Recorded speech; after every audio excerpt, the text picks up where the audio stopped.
This program was first broadcast on Canterbury's access media station, Plains FM, and was made with the assistance of New Zealand On Air.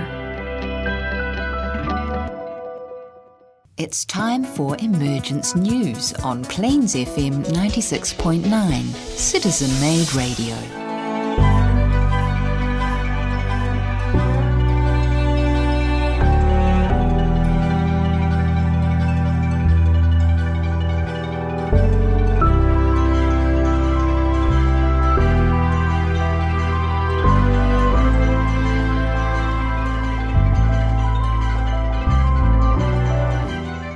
Tēnā koutou katoa. Greetings and welcome to Emergence News coming to you from Plains FM, access radio giving voice to the people.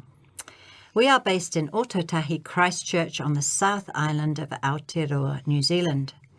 Firstly, let me say welcome to this new year of 2022.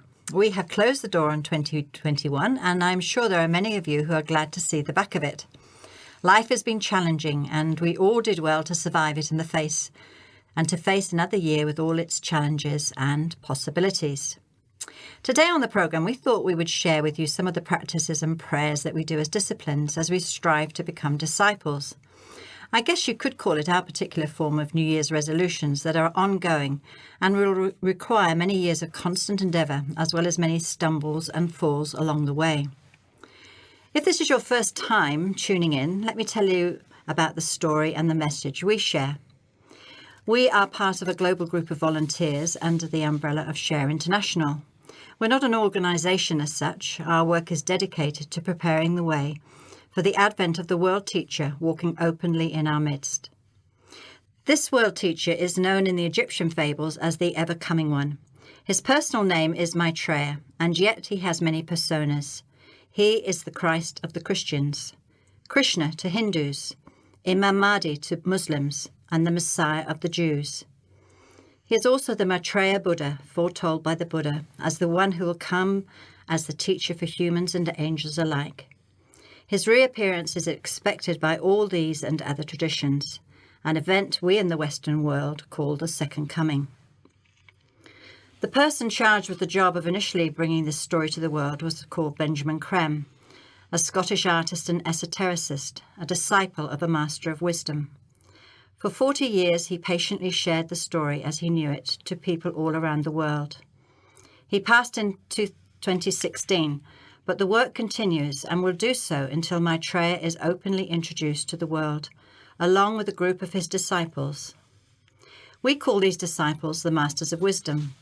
They are human beings just like us, who have walked the path we are walking now, struggled as we struggle, and suffer as we suffer.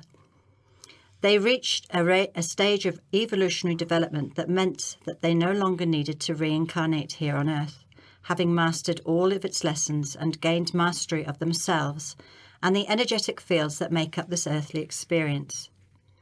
They have chosen to stay with us to help us follow in their footsteps. Like Maitreya, they have many titles, some being Great White Brotherhood, Lords of Compassion, Master Scientists, and White Magicians. One day, we too will become masters of ourselves. Like them, we will radiate unconditional love for all beings, never judging or condemning another. We will recognize them as ourselves, experiencing no separation between us. We will be able to communicate telepathically. We will understand that we are part of a great creator being and understand fully the concept of thy will, not mine.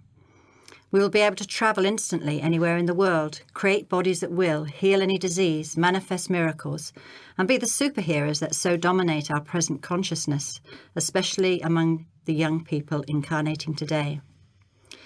The Masters have given us wisdom teachings that help us follow the path of enlightenment and guide us out of the fogs of illusion and despair that can so dominate our lives.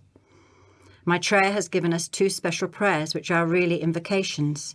His formula for the way we live is simple. Practice honesty, sincerity, and detachment. He asks us to forget ourselves and serve the world through sharing and to recognize ourselves as one human family, each as important and valued as the other. From Benjamin Creme's master, we have a scientific form of meditation called transmission meditation, and we have been given the esoteric teachings for the next stage of our development. Today we thought we would unpack some of these for your consideration and also talk a little about our own personal struggles that beset all of us when we try to evolve and grow beyond our present state. So today in the studio we've got Peter and John. So welcome, Hi John. there, Shafir. Hi. Hello, Shafir. I'm going to be Peter today. I just want to try and mix it up a wee bit. Yeah.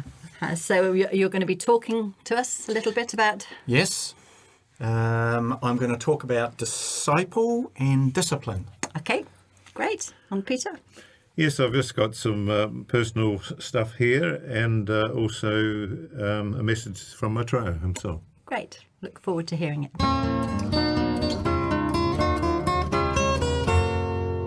Okay, John, so you're going next, are you? Okay, so listen, I started with the two words discipline and disciple.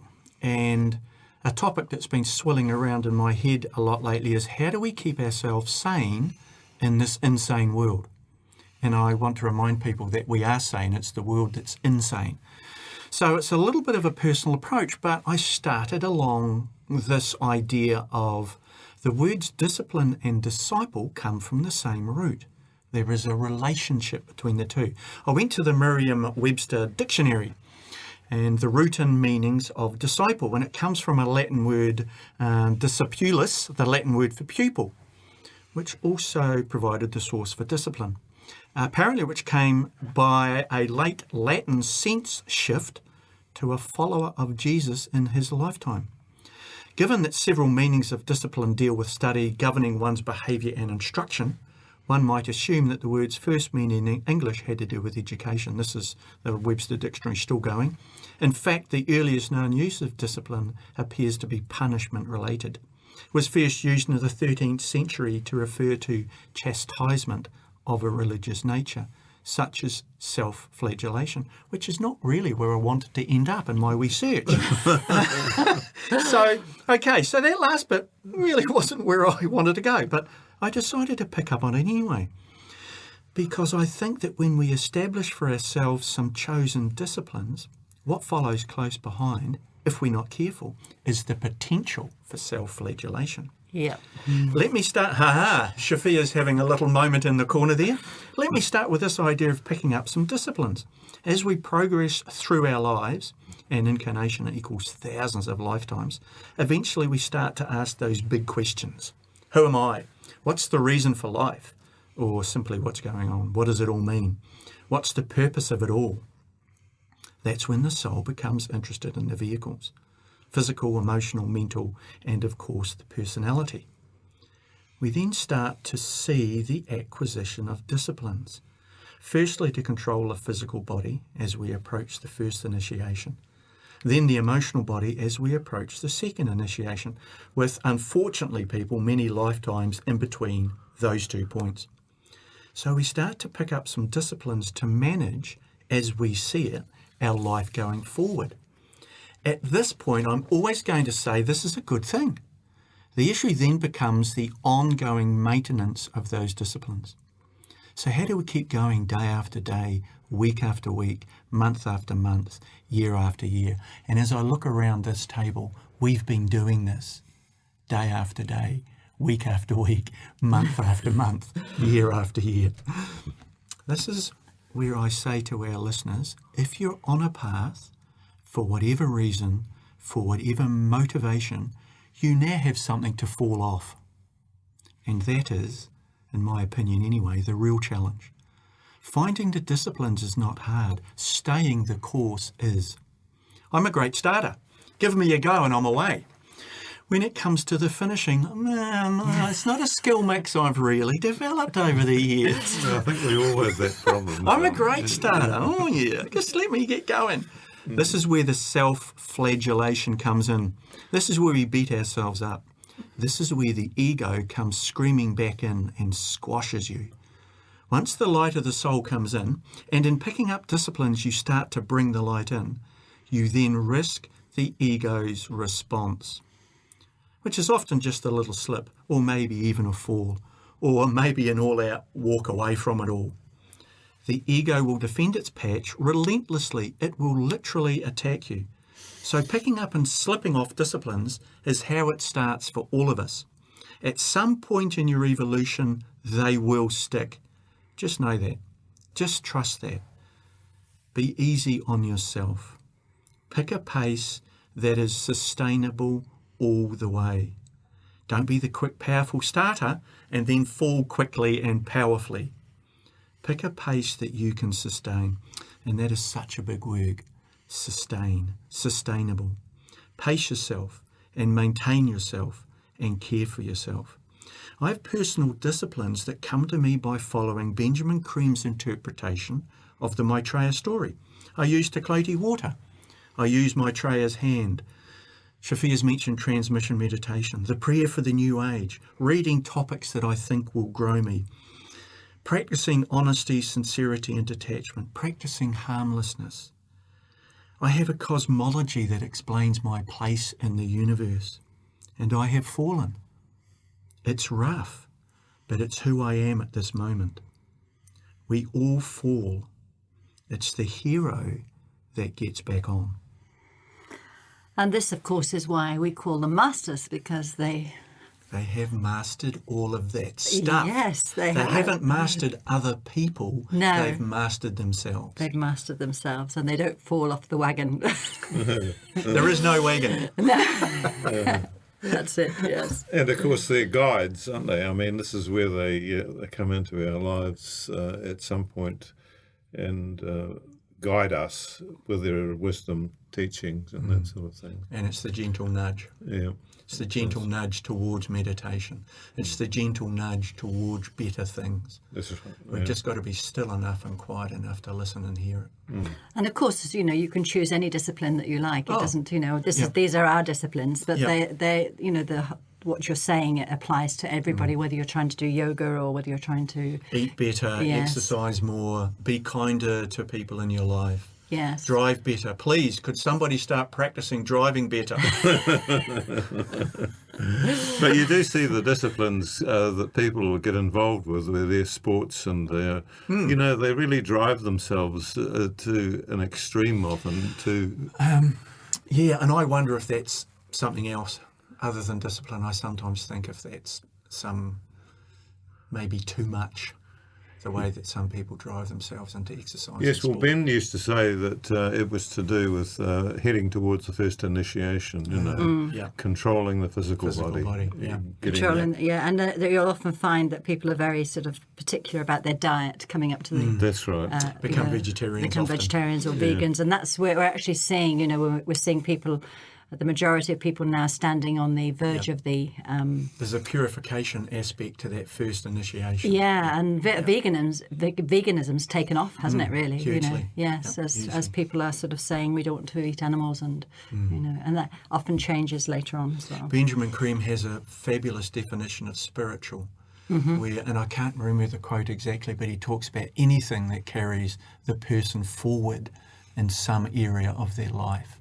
So it doesn't have to be incense and flowing robes and growing a year long and, tattooing your body.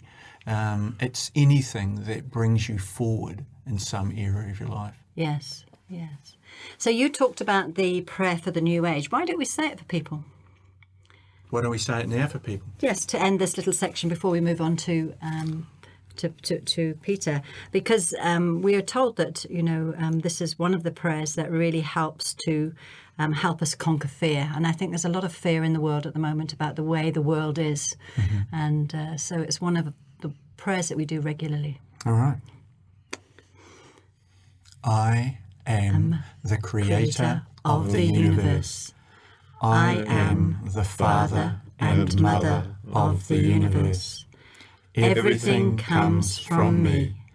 Everything shall return to me.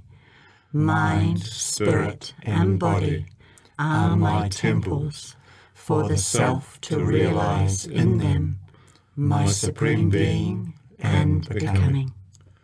Just imagine the whole world saying that in unison. Everyone in the world. Yeah.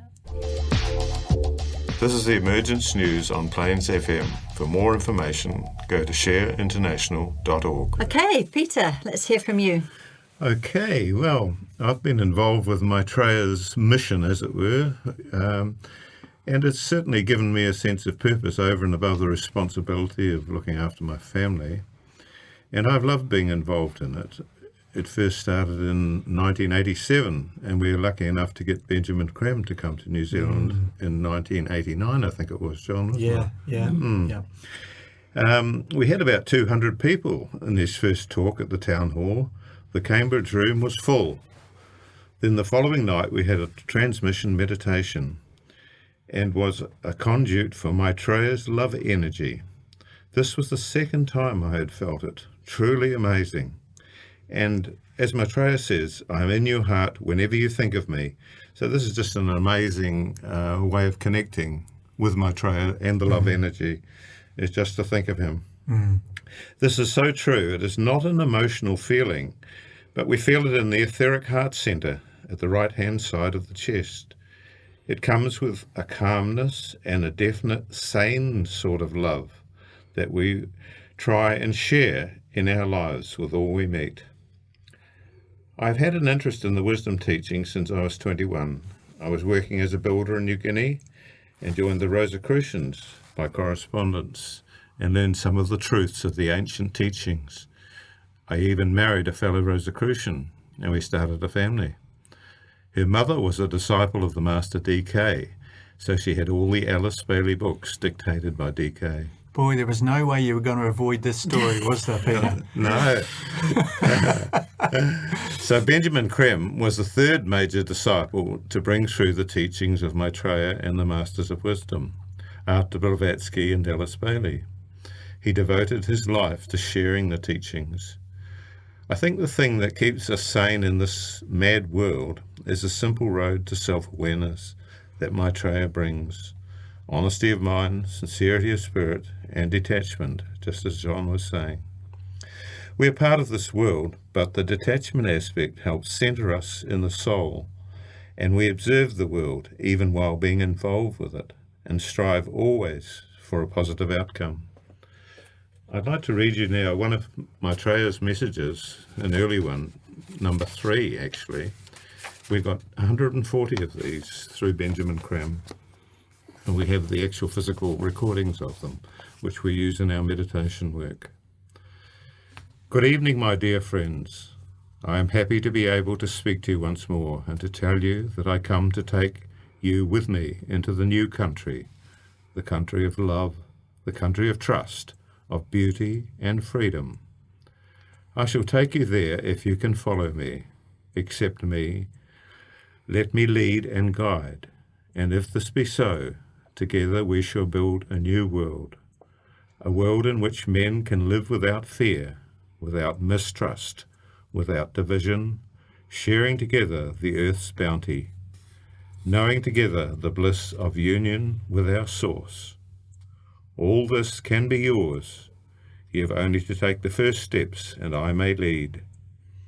Allow me to help you. Allow me to show you the way forward into a simpler life where no man lacks, where no 2 days are alike, where the joy of brotherhood manifests through all men. Mine is the task to lead and guide, but you willingly must follow. Otherwise I can do nothing.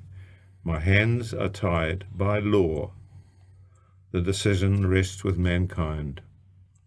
May the divine light and love and power of the one most holy God be now manifest within your hearts and minds.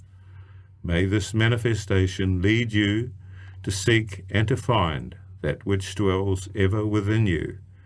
Identify that and know God. So that's one of the shorter messages. Some of them go on for quite a bit more, but we've got, as I say, 140 of those. Yes, and it's interesting, isn't it, that he's one of the words he uses a lot is simplicity and love, those two words, and how we've made life so complicated at the moment, haven't we? And we've made love complicated. And how do we get back to that space where actually we just love each other and we don't judge each other and we don't, and that we have to look at, our governments and things like that. We have to love them equally, don't we? And sort of, it's not just about loving the people that you that you can Agree relate with. to, agree with. No, it's about loving everybody. You know? And the teachings of being judgmental and the teachings of competition run very deep indeed. Yeah. Oh, So yes, we have some work to do to shake those off. We do, because we're so much sort of anchored in our sort of emotional bodies that we react rather than actually, you know, when we start detaching, then we can actually rise above all that and just practice love. You know, there's a very strong connection, I think, in our culture between survival and me. That if I am to survive, it depends on me. In actual fact, if we are to survive, it depends on us. Yes. Yes. That's,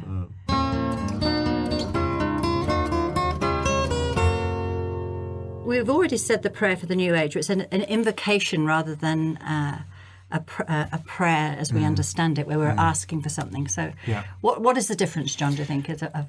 From memory, and it's been a while since I looked at Cream's thoughts on this, but a prayer implies that you are lesser than the deity that you are asking for help. Less than. An invocation implies there's a degree of equality, there is a degree of symbiotic need. So you are asking for, the invocation is asking for that which is your right. Whereas a prayer is the lesser asking for something from the greater. So there's a little imbalance there. And I think Cream talks about invocation being the new way forward. Yes, even the title of the prayer for the new age should be perhaps the invocation for the new age. Yes. Because it is identifying each and every one of us with God, that we are part of God. There is no separation. I mean, this is what Maitreya keeps saying, you know, the separation is an evil. We've got to see each other as ourselves. And prayer implies that separation. It implies that older way of thinking about God. God as immanent, not immanent. And invocation implies that God is immanent and you are asking for that which is your right. Yes, and Maitreya always is saying that, you know, do not put yourself above me. I mean, me above you, because, you know, you are equal to me. Do not follow me. Yes, do not follow me. So why don't we, you know, I mean, I love the story of that Benjamin Cremon gives us about how Maitreya used to, or maybe still does, stand by his pine tree every day and say the great invocation. For humanity, and saying it in a very ancient language, but the Master DK translated it for us. And it's used widely by many, many groups all around the world. And so it's a great, it's the prayer really for today, I think. And I thought maybe we could say it for people. Okay, so this is the great invocation.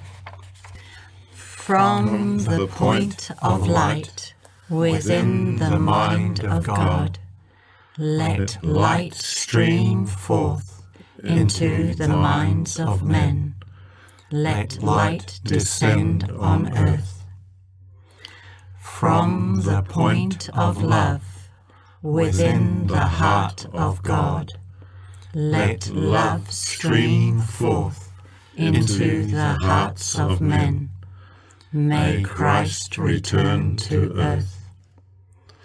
From the centre, where the will of God is known, let purpose guide the little wills of men, the purpose which the masters know and serve.